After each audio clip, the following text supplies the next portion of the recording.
Water is disappearing from the American Southwest. The rivers that have sustained civilizations for centuries are shrinking. Reservoirs are hitting record lows.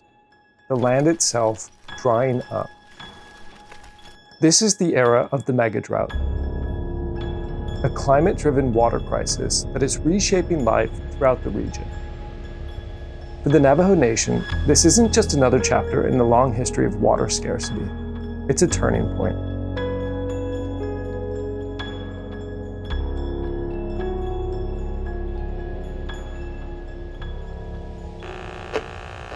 The largest Native American reservation spans across Arizona, New Mexico, and Utah, a region defined by breathtaking landscapes, but also an increasingly unstable water supply.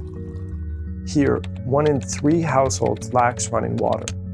Families drive for miles to collect water in barrels, rationing every gallon. The cost of hauling water is 67 times what urban Americans pay.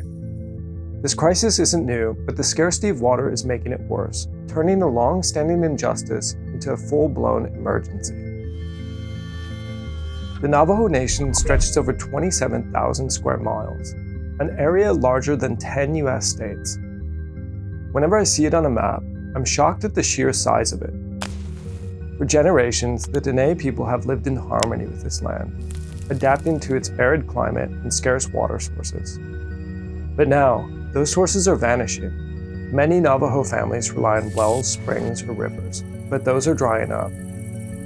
Farming and livestock, essential to Navajo livelihoods, are under threat. Without water, crops wither, animals die, and traditions that have endured for centuries are at risk of disappearing. Meanwhile, climate models predict that the Southwest is only going to get drier. The mega drought, now in its 3rd decade, is the worst the region has seen in 1,200 years. The question is no longer just how to get water, it's how to survive without it.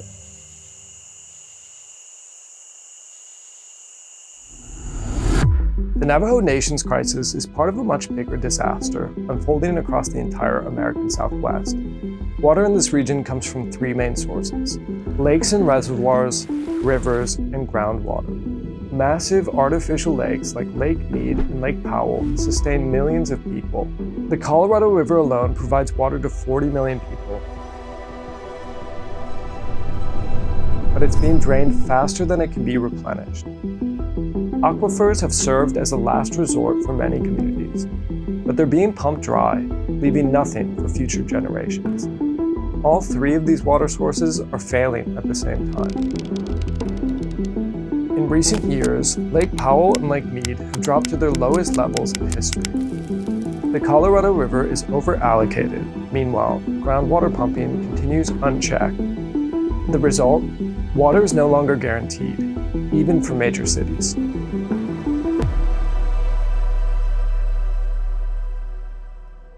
And yet, while urban centers scramble to secure their water supplies, the Navajo Nation remains locked out of the system entirely.